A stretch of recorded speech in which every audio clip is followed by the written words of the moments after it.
앞이 캄캄하고 도무지 길이 보이지 않을 때 조용히 이 말을 읊조려 보십시오. 꽉 막혔던 운의 흐름이 대문 밖에서부터 시원하게 뚫려 들어올 것입니다.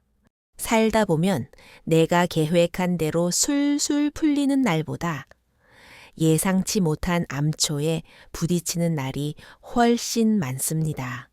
죽으림을 다해 노력해도 결과는 신기루처럼 사라지고 영원할 것 같던 사람의 마음도 계절처럼 변하며 내 의지와는 상관없이 상황은 엉뚱한 곳으로 흘러가곤 합니다. 이럴 때 우리는 흔히 자신의 부족함을 탓하거나 무심한 하늘을 원망하며 가슴 속의 천근망은 무거운 돌덩이를 얹게 됩니다. 하지만 깨달은 이들의 지혜는 전혀 다른 곳을 가리킵니다. 세상 모든 일이 내 생각대로 돌아가지 않는 것이야말로 우주의 본래 법칙이며 그 혼란 속에서 마음의 중심을 어떻게 잡느냐가 인생의 질을 결정한다고 말입니다. 오늘 전해드릴 이야기는 인생이 꼬였다고 느껴질 때 마음의 눈을 뜨고 삶을 다시 일으켜 세우는 지혜의 나침반입니다. 이 가르침을 통해 당신의 복잡한 머릿속이 맑아지고 어깨를 누르던 삶의 짐이 한결 가벼워지기를 축원합니다. 일부 세상은 원래 내 마음대로 조종할 수 없는 거대한 강물입니다.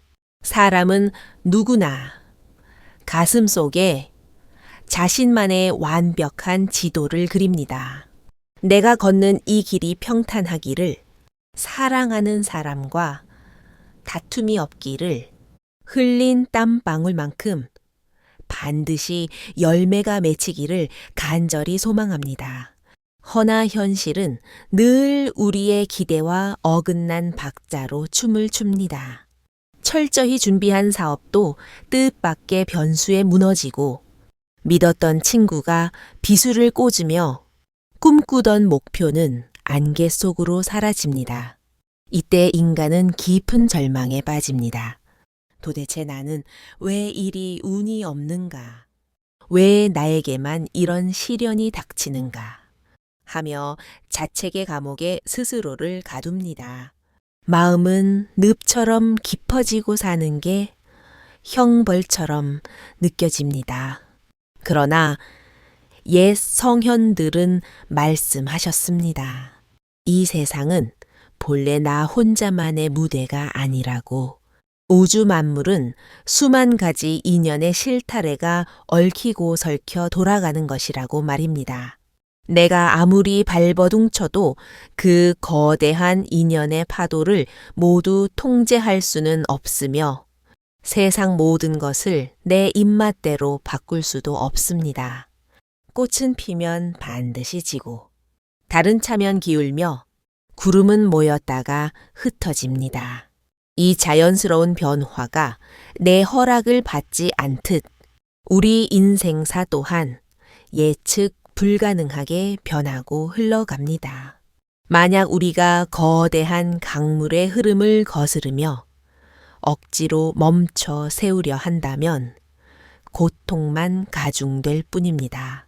모래를 꽉 쥐려 할수록 손가락 사이로 다 빠져나가고 다가오는 파도를 몸으로 막으려 하면 더 크게 휩쓸리는 이치와 같습니다.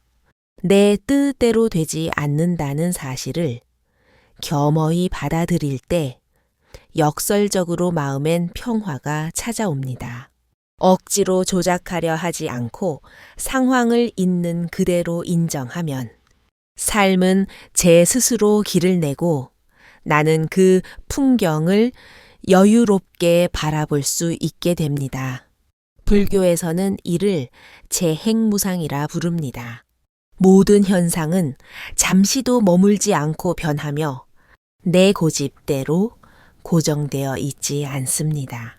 이 변화를 거부하면 지옥이 펼쳐지지만 변화를 수용하면 지혜가 열립니다. 원치 않는 상황이 닥쳤을 때 이 또한 지나가는 바람이라 여긴다면 마음은 유연해집니다. 세상을 내 뜻대로 꺾으려는 오만 대신 흐름 속에서 길을 묻는 겸손이 생겨납니다. 한 번쯤 깊이 생각해 보아야 합니다. 정말로 내 생각대로만 되는 세상이 있다면 과연 그곳이 천국일까요? 모든 게 내 뜻대로만 된다면 우리는 타인의 눈물을 이해 못하는 괴물이 되었을지도 모릅니다. 뜻대로 되지 않는 순간이야말로 삶이 우리에게 주는 가장 큰 선물입니다. 나의 한계를 깨닫게 하고 타인의 고통에 공감하게 하며 내가 쥐고 있던 헛된 욕망을 놓게 만듭니다. 그러니 일이 꼬인다고 너무 슬퍼하지 마십시오. 그것은 자연스러운 현상이며 그 혼란 속에서 새로운 질서를 발견하는 것이 깨달음입니다. 세상은 본래 내 뜻을 모릅니다. 이 차가운 진실을 따뜻하게 안아주는 순간 당신의 삶은 고통이 아닌 수행이 되고 무거움이 아닌 자유로움으로 탈바꿈할 것입니다. 2부 움켜쥔 손을 펼 때 비로소 새 것이 들어옵니다. 우리가 괴로운 가장 큰 이유는 변해가는 세상을 인정하지 않고 끝내 내 방식대로 묶어두려 애쓰기 때문입니다. 이때 발생하는 감정이 바로 집착입니다. 집착은 단순한 열정이 아닙니다. 기필코 내 것이어야 한다는 아집. 잃어버리면 끝장이라는 공포가 뒤섞인 독입니다. 집착은 아주 사소한 곳에서 싹틉니다. 내 호의를 상대가 무시하면 화가 나고 계획이 조금만 틀어져도 짜증이 솟구칩니다. 이것이 자라나면 인간관계를 질식시키고 내 영혼을 짓누르는 바위가 됩니다. 부처님께서는 집착이야말로 모든 고통의 씨앗이라 하셨습니다. 소유욕이 강할수록 상실의 공포도 커지고 밧줄을 세게 당길수록 내 손바닥만 더 쓰라리게 됩니다. 집착은 처음엔 달콤한 안정제 같지만 결국 나를 옥죄는 족쇄로 변합니다. 놓아야만 살 수 있습니다. 허나 놓음은 포기나 절망이 아닙니다. 내가 세상을 좌지우지할 수 없음을 인정하고 내 몫이 아닌 인연을 쿨하게 보내주는 용기입니다. 예를 들어 사랑하는 연인도 인연이 닿으면 떠나는 법입니다. 그가 영원히 내 소유물이어야 한다는 망상을 버리면 이별은 비극이 아니라 서로의 성장을 위한 마침표가 됩니다. 돈 또한 잠시 내게 머물다 가는 손님과 같습니다. 돈에 대한 집착을 버릴 때 재물은 나를 해치는 흉기가 아니라 삶을 윤택하게 하는 도구로 돌아옵니다. 집착을 버리는 것은 마음의 방 청소와 같습니다. 가득 찬 욕심과 고집을 비워내면 그 빈자리에 고요한 평온이 깃듭니다. 잔뜩 힘을 주던 주먹을 펴는 순간 그 손바닥 위로 시원한 바람이 통하고 따스한 햇살이 머뭅니다. 물론 내려놓기는 말처럼 쉽지 않습니다. 익숙한 불행이 낯선 행복보다 편하기 때문입니다. 허나 한 발자국만 용기 내어 보십시오. 잃는 게 아니라 얻는 것임을 알게 됩니다. 내 마음이 텅 비어야 우주가 들어오고 내 손이 비어야 더 귀한 것을 잡을 수 있습니다. 이 수행은 하루아침에 되지 않습니다. 아주 작은 것부터 놓아주십시오. 오늘 뜻대로 안 된 사소한 일부터 그럴 수도 있지 하며 흘려보내십시오. 그 작은 방생이 모이면 당신의 영혼은 깃털처럼 가벼워지고 삶의 고단함은 눈 녹듯 사라질 것입니다. 세상은 내 마음대로 되지 않는 곳입니다.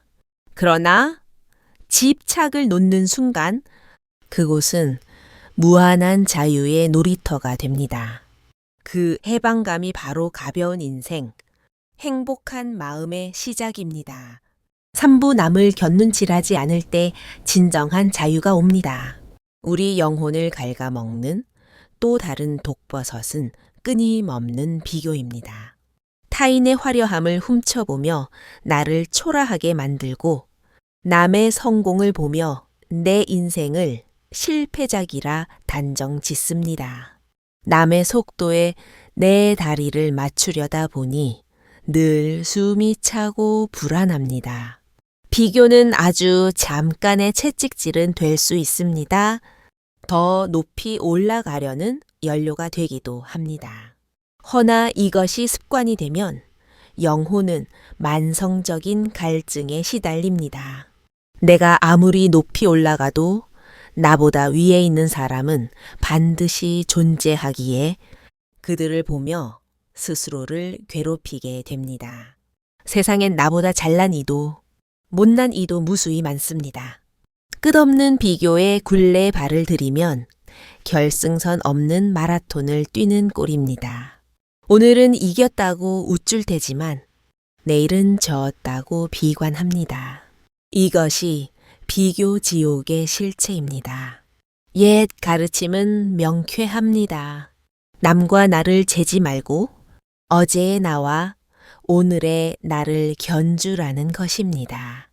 타인의 발자국을 쫓지 말고 내 발걸음의 깊이를 살피라는 것입니다. 그것이 진짜 성장이며 마음의 짐을 더는 비결입니다. 경쟁 심리 또한 마찬가지입니다. 사회는 우리에게 밟고 올라서라고 1등이 되라고 남의 자리를 뺏으라고 부추깁니다. 그러나 무한 경쟁에서 얻은 왕관은 잠시 반짝일 뿐 곧 또 다른 도전자의 위협에 시달립니다. 불에 기름을 붓듯 경쟁심은 타는 목마름만 남깁니다. 남을 이기려는 마음이 클수록 내면은 늘 전쟁터입니다. 패배할까 두렵고 도태될까 전전긍긍합니다. 자유를 원한다면 비교와 경쟁의 감옥을 탈출해야 합니다. 남을 신경 끄고 오직 나답게 존재하는 순간 마음은 날개를 답니다. 산 속의 백합은 장미를 부러워하지 않습니다. 저마다의 시간에 피고 지며 고유의 향기를 뿜을 뿐입니다. 사람도 그래야 합니다. 내 계절에 맞춰, 내 호흡에 맞춰 걸어가면 그만입니다. 남과 다투지 않는다고 해서 도태되는 게 아닙니다. 오히려 그때부터 진짜 내 인생이 시작됩니다. 비교와 경쟁의 안경을 벗어 던질 때 내 마음은 창공을 나는 새처럼 자유롭고 삶은 있는 그대로 빛나게 됩니다. 세상은 내 뜻대로 굴러가지 않습니다. 허나 비교와 경쟁을 멈추면 요동치는 세상 속에서도 나는 고요할 수 있습니다. 그 고요함이 곧 자유이며 그 자유가 바로 가벼운 인생의 열쇠입니다. 4부, 고통은 피하는 게 아니라 읽어내는 것입니다. 삶은 본래 고통의 연속입니다.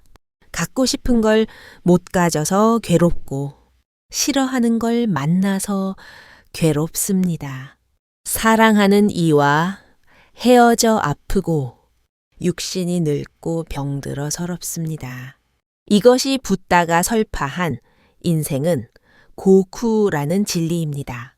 우리는 본능적으로 고통을 거부합니다.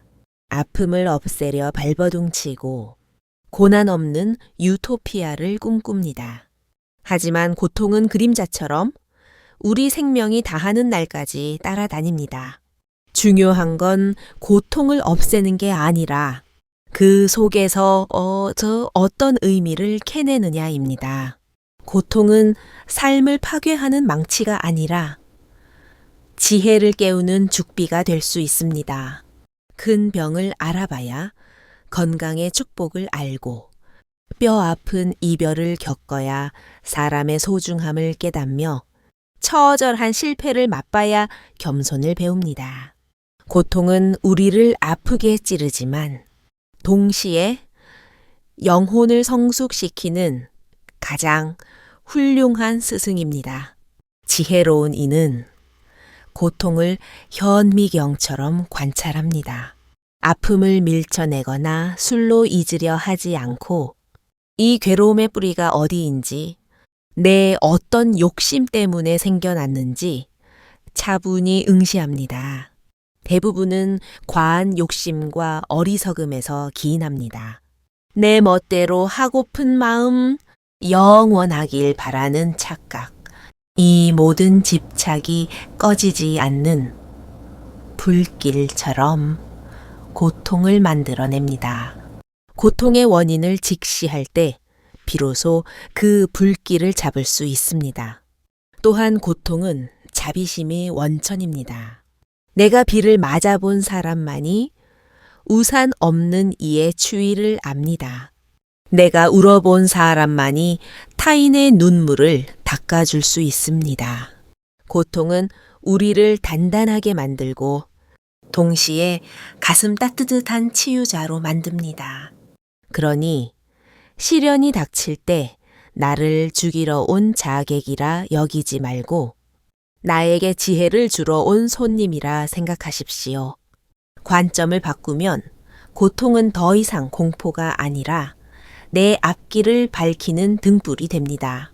인생의 파도를 피하려 하지 말고 파도를 타는 법을 배우십시오. 그 지혜가 당신의 삶을 비추어 무거운 짐을 벗겨주고 깃털처럼 가벼운 길로 인도할 것입니다. 오부 작은 것에 감동할 때 운명이 바뀝니다. 인간의 욕망은 끝없이 팽창합니다. 더 많은 재산, 더 높은 명예, 더 큰 권력을 갈구합니다. 허나 그 욕망의 항아리는 밑이 빠져 있어 채울수록 갈증만 심해집니다. 성인들은 말씀하셨습니다.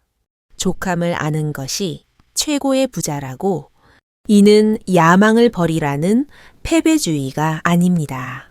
이미 내 손에 쥐어진 소중한 것들을 재발견하라는 가르침입니다. 우리는 거창한 행복을 쫓느라 발밑의 행복을 짓밟습니다. 창가에 비치는 아침 햇살, 향기로운 커피 한 잔, 가족의 웃음소리, 아무 탈 없이 쉬어지는 숨, 이 기적 같은 일상을 너무나 당연하게 여깁니다. 감사하는 마음을 회복하면 인생의 풍경이 달라집니다. 사소한 것에 감동할 줄 알면 삶은 결핍이 아니라 풍요로 가득 찹니다. 남과 비교할 이유가 사라지고 미래에 대한 막연한 불안도 거칩니다. 밥 한 그릇을 대할 때도 이 쌀이 나에게 오기까지 수고한 농부의 땀과 햇빛과 바람의 노고를 떠올려 보십시오. 우주 전체가 도와서 나에게 온 밥상입니다. 이를 깨달으면 밥알 하나에도 경이로움이 깃듭니다. 감사는 마음의 창문을 닦는 일입니다. 불평이 가득하면 세상이 온통 잿빛으로 보입니다. 그러나 작은 것에 감사하면 세상은 황금빛으로 빛나고 그 온기가 나를 감쌉니다. 감사의 힘은 고통조차 축복으로 바꿉니다. 시련 속에서도 교훈을 찾으면 그 아픔은 걸음이 됩니다. 상실 속에서도 남은 것을 세어보면 그 빈자리는 새로운 희망이 됩니다. 감사는 삶의 무게를 덜어줍니다. 무거운 욕망의 배낭을 벗어 던지고 소박한 기쁨을 누릴 때 삶은 단순하고 명료해집니다. 감사는 봄바람처럼 부드럽고 햇살처럼 따스한 삶으로 우리를 이끕니다. 오늘 지금 당장 눈앞에 작은 것 하나에 감사해 보십시오. 살아있음에, 걸을 수 있음에, 누군가를 생각할 수 있음에 그 작은 마음 하나가 당신의 운명을 바꾸고 삶을 놀랍도록 가볍게 만들 것입니다. 꾸 비워야 채워지는 역설의 미학. 인간은 본능적으로 채우려 합니다. 창고를 채우고 인맥을 채우고 스펙을 채우며 그것이 성공이라 믿습니다. 그러나 자연은 순환합니다. 고인 물은 썩고 꽉 찬 그릇엔 아무것도 담을 수 없습니다. 그런데도 우리는 잃을까봐 전전긍긍하며 더 강하게 움켜쥡니다. 지킬 것이 많아질수록 불안은 그림자처럼 커집니다. 예, 스승들은 이 집착을 놓으라 하셨습니다. 놓아야만 진짜 내 것이 된다고. 이는 말장난 같지만 삶의 깊은 진실을 담고 있습니다. 사랑을 예로 들어봅시다. 상대를 구속하고 내 뜻대로 조종하려 하면 사랑은 질식해 죽습니다. 허나 상대를 자유롭게 놓아주고 존중할 때 그 관계는 더욱 단단해집니다. 구속하지 않는 사랑이 가장 위대한 사랑입니다. 재물도 같습니다. 구두소에처럼 움켜쥐면 돈의 노예가 되지만 베풀고 나눌 줄 알면 돈의 주인이 되어 더 큰 부가 따라옵니다. 나눔은 내 것을 덜어내는 뺄셈이 아니라 더 큰 복을 불러오는 덧셈입니다. 사회적 지위도 그렇습니다. 자리에 연연하면 추해지지만 언제든 내려올 준비가 된 사람은 누구도 범접할 수 없는 권위를 갖습니다. 비움으로써 얻는 충만함. 이것이 바로 방하착의 묘미입니다. 인생은 흐르는 물과 같습니다. 인연도 물처럼 흘려보내야 합니다. 둑을 쌓아 막으면 물은 썩어버리지만 길을 터주면 맑은 샘물이 끊임없이 흘러 들어옵니다. 놓는다는 건 버리는 게 아닙니다. 진짜 소중한 것을 얻기 위한 공간 확보입니다. 손에 잡동사니를 쥐고 있으면 다이아몬드를 잡을 수 없듯 마음에 번뇌가 가득하면 행복이 들어올 틈이 없습니다. 그러니 과감히 놓으십시오. 떠나는 인연, 부질없는 욕심, 막연한 두려움을 놓으십시오. 그 순간 당신의 영혼은 해방되고 인생의 수레바퀴는 다시 힘차게 굴러갑니다. 비워야 채워진다는 역설은 삶을 관통하는 지혜입니다. 이 진리를 깨칠 때 당신의 삶은 깃털처럼 가벼워지고 이름 속에서도 더 큰 어둠을 발견하게 될 것입니다. 일부 내 힘을 빼고 우주의 흐름에 맡기는 삶. 우리는 늘 내 힘으로 세상을 개척하려 합니다. 내 계획, 내 의지, 내 노력만으로 승부를 보려 합니다. 그러나 세상은 결코 한 개인의 힘만으로 움직이지 않습니다. 수많은 원인과 조건이 맞물려 결과를 빚어냅니다. 내가 아무리 용을 써도 계절을 바꿀 수 없듯 거대한 운명의 흐름을 거스를 순 없습니다. 이 이치를 깨닫는 순간 우리는 비로소 삶의 중압감에서 해방됩니다. 내 작은 고집을 꺾고 더 큰 우주의 질서에 나를 맡길 때 인생은 순풍에 단 듯 흘러갑니다. 바다가 모든 강물을 받아들여 깊어지듯 나를 내려놓고 세상의 흐름을 받아들이면 삶의 그릇이 넓어집니다. 내 뜻만 내세우면 작은 바람에도 흔들립니다. 허나 큰 흐름에 올라타면 태풍이 와도 두렵지 않습니다. 인생은 거대한 강물처럼 굽이치며 바다로 나아갑니다. 맡긴다는 것은 자포자기가 아닙니다. 진인사대 천명, 내가 할 도리는 다하되 결과는 하늘에 맡기는 담대함입니다. 농부는 씨를 뿌리고 땀을 흘리지만 싹을 틔우는 건 햇살과 비의 몫임을 압니다. 마찬가지로 우리네 삶도 내 노력과 세상의 인연이 만나야 꽃을 피웁니다. 그러니 조급해하지 마십시오. 모든 일에는 때가 있습니다. 내 욕심을 내려놓고 흐름을 탈 때 기다림은 고문이 아니라 휴식이 됩니다. 삶을 항해에 비유한다면 우리가 할 일은 억지로 노를 저어 물살을 거스르는 게 아니라 돛을 펴고 바람을 이용하는 것입니다. 물결을 따라 유유히 흘러가는 것. 그것이 최상의 삶입니다. 세상 일이 뜻대로 안 된다고 낙담하고 집착에 괴로워하고 남과 비교하며 상처받고 작은 것에 감사할 줄 모르고 쥐려고만 했던 지난 날을 놓아버리십시오. 그리고 마지막으로 큰 흐름에 몸을 맡기는 용기를 내십시오. 그 용기가 당신의 인생을 고행길이 아닌 소풍길로 만들어줄 것입니다. 억지로 끌려가는 삶이 아니라 춤추듯 흘러가는 삶이 됩니다. 내 뜻을 내려놓고 흐름에 맡기십시오. 그 순간부터 삶은 당신을 괴롭히는 적이 아니라 당신을 돕는 가장 강력한 후원자가 될 것입니다. 이 길 위에서 당신의 마음은 구름처럼 자유롭고 당신의 인생은 한없이 가벼워질